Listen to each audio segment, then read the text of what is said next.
I remember as a little girl watching this historic series called Roots. He played fiddler. It was a remarkable performance. He won an Emmy for that. I remember going to the big screen and seeing him in An Officer and a Gentleman. That soldier, that amazing human being who won an Oscar for that. Most recently, we saw him as Will Reeves in Watchmen in his wheelchair, bringing forth the legacy of Tulsa and all of the fire that came with it. And now he's in Reasons. Let me welcome to the show the legendary Louis Gossett Jr. Thank Welcome. you. It's a pleasure to be remembered by your generation. I'm very touched. You know, there's an African proverb that speaks on saying somebody's name and they'll never die. Yes, ma'am. In many ways, you have codified so many dignified, great people, not just on the big screen, but through your life. Yes, ma'am. And I was reading your bio, raised in 1936, born 1936, raised in New York. You had an athletic scholarship. You were offered an athletic scholarship, but you turned it down. Well, I got the scholarship so I could get into college. Right. But before I got into college, I had already had, it's like lightning in a bottle from the neighborhood I was raised in. So I was touched at a young age as what America truly should be right after the Depression. I was one of those post-Depression children. And if you put a list together about the people who became famous after the post-Depression, you begin to understand. You get a little goose pimples. But post-Depression actors and actresses, the Jackie Robinsons, the Walter Whites, they're all post-Depression people. Paul Robeson kind of benefited because of post-Depression, because that is our point. And the point is something that has connected me with dots too, and maybe you can remember too, that as a young person, all the generations kind of stayed close in the same house, or close. I had Preston Haywood, and Uncle Yanni was his name. He was unable to get out of his wheelchair because of polio. We had polio at 6. Strongest man I ever met in the neighborhood. Then there was Grandma Ray. Grandma Ray, and I'll show you a photograph of Grandma Ray. And when you start feeling familiar about your family, you'll understand the point I'm trying to make. That's me when I first started on Broadway in 1953 at the age of 17. That old woman, that's my great-grandmama. And in that picture, she was approximately 115 years old, right? 1953. So slowly I've been given the opportunity to connect those dots. And then my first movie was not A Raisin in the Sun. My first movie was a thing called The Bush Baby, in which I had to get on an airplane and go to Africa. I went to the country where Jomo Kenyatta was president. And then we moved from Kenya to Tanzania, where Louis, I can't remember his name now, very brilliant president in Tanzania. And I learned firsthand about a system that those tribes, those Maasai, those Kikuyus, and people came around the world to see these people with the telephone things in their ears and the long spears and the singing and dancing, just like you said at the beginning of your program. And I learned firsthand from Brooklyn, post-Depression, to get an opportunity to be seen about my personal roots. So when I came back from there, I came with a pride that nobody could stop. And it stopped, and the bottom line philosophy of even in the American Indians and the other things that were taught in movies, there's one thing becomes most important than anything else. God is always in charge. That's a no-brainer. And you grow by giving it away instead of keeping it. So do whatever you do for the benefit of the whole family, for the benefit of the whole tribe. You'll never get into enough trouble if you do that. And we learned it again after slavery, during slavery, to survive. Whatever you do, you instinctively do for the service of the entire tribe. And you start smelling things. And you look at the Declaration of Independence. Those men who had slaves, put whatever they did, they put that quill to a piece of paper talking about, we hold these truths to be self-evident. That all men are created equal. They are endowed by certain inalienable rights. And among those rights are life, liberty, and the pursuit of happiness. It ate through the system of the United States government to include us and others. So now, once it's said like that, this is conscious.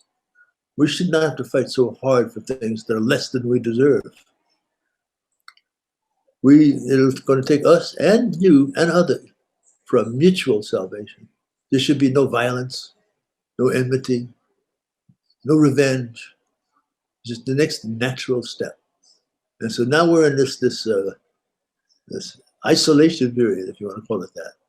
Stuck reading books, looking at television, learning the same thing that I'm telling you, you younger folks and people younger than yourself, that when you fight for your rights, make sure it is enough, but it's less than you deserve.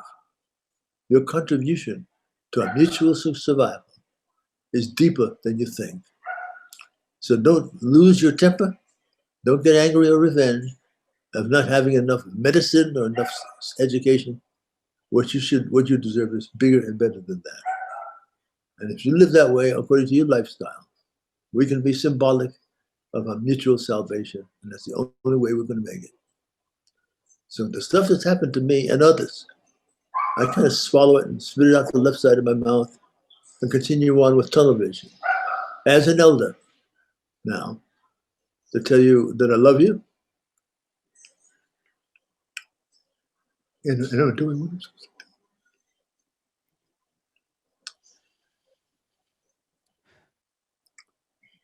So what I do is for you, not only for you, but for people of all colors, because we cannot survive without one another. It's insane to think that you can have all of the ammunition and all the gold and all the oil and sit up there on the top of your castle and think that you're going to be eternally happy. It's not going to be possible. And the intelligent people know this, so it's insane to stick with that lifestyle if it's not going to be the answer to the keys to the kingdom. What about this current condition that we're in brings you to pain? What about this space? Because it is senseless. Louis Gossett Jr., it is senseless. Every day you get up and you're like, if there's not enough food for people, if there are food lines, we can fix that. If people don't have homes, we can fix that. We have the ability to fix that. Whatever you do in the morning is for the benefit of the whole. It has nothing to do with costing money to buy food or to have medicine or education. That should be a given.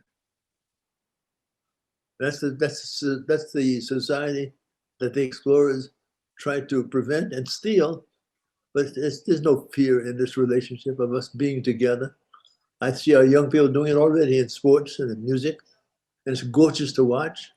Some of our interracial now, but the key to the kingdom is when you wake up, you make sure that you're never going to be in charge. So you humble yourself and get out of the steering wheel and go to your knees and find what can I do for the benefit of us all.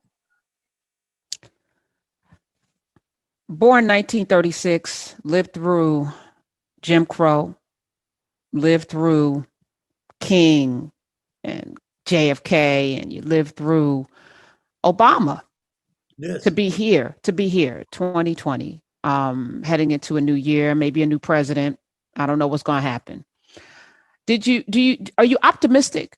You know, I used to be very optimistic. Are you optimistic that we're going to figure this out, Lou Gossett Jr.? I think we figured, as the young people have figured it out. The people who are middle-aged and a little older, they don't want to figure it out.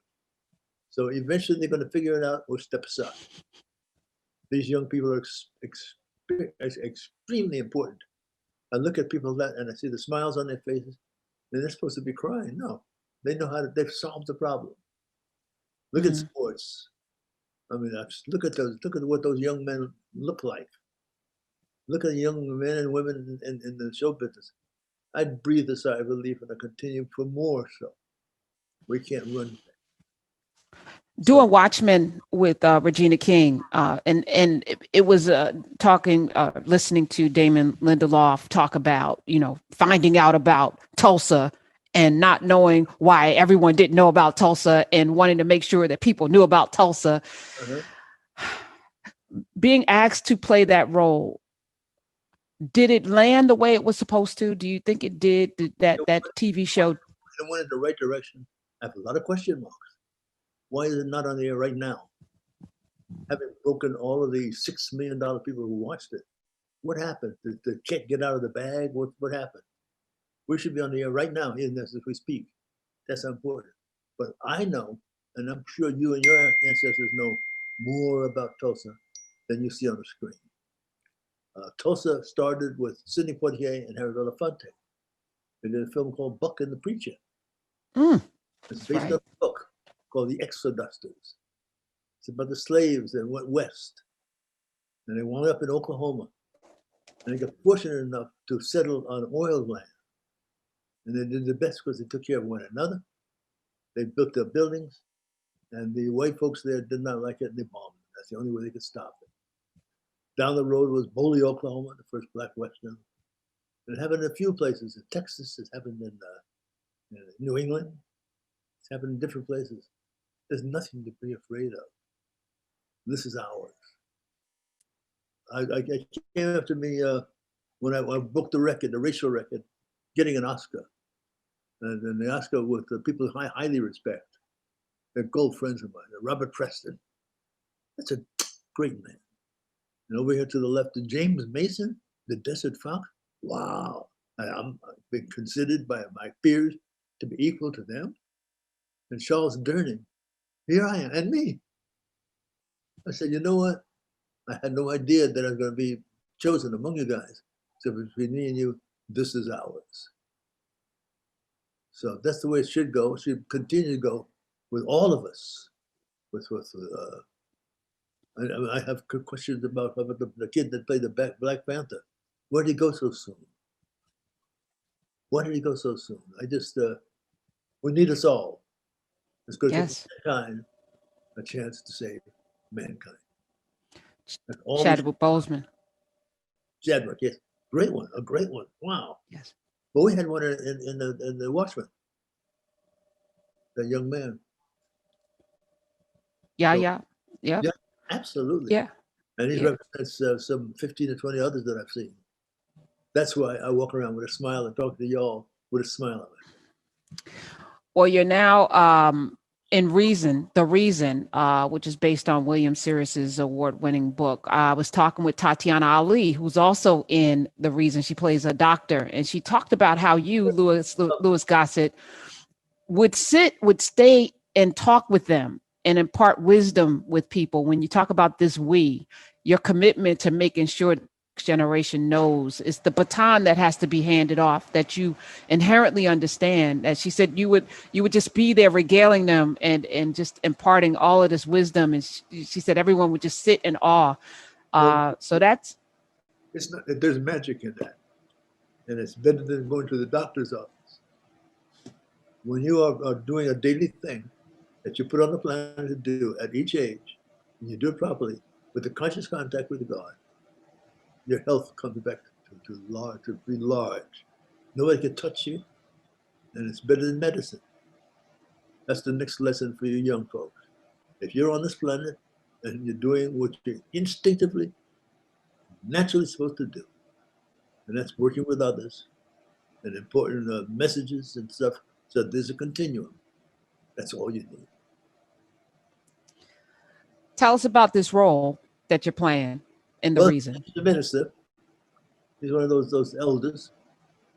So he's got a nice little mixed crew of people. And all of a sudden the storm hits and this cross breaks. So he looks at it. They don't have enough money to fix it. Trying to raise money to fix this, so he doesn't know what to do. So all of a sudden this stranger shows up. And the next day the cross is fixed. So I'm of the mindset that God does send these messages. So concurrently, I don't want to take the story away from you so you don't understand some of the drama. But the other lead is this little boy who you fall in love with. And it pulls out the love in us. And let it go. I'm going to let it go. I dare you to see this movie to see what else changes. Well, it's already in rotation. It's already on my list because Tatiana Ali is a beautiful. I mean, the cast is amazing. You know, you got Beverly Todd, you have Alan Powell, Kelly. Yeah, yeah, this is an amazing cast. And I was like, Lou Gossett Jr.'s in it too. Oh yeah, I'm definitely watching it. It's good stuff. Good stuff. It's a pleasure. Where are you, by the way? What I'm city? in New Jersey. I'm in New Jersey. I'm literally 5 minutes from where I was born in Orange Memorial Hospital. I don't move too far away from my roots, my home base. Where are you? I was born in Brooklyn, New York. Every summer was spent in the South, where I am now in Georgia. And my specialty was yellow meat watermelon. So now that's my uncle, my great uncle, managed to get all the 40 acres and a mule from the family put together. So he had almost 200 acres of watermelon. Mm. Me and my cousins would have to go down there and take care of the watermelon, the beefsteak tomatoes, the okra. And so we knew about it. I made one mistake when I first came there.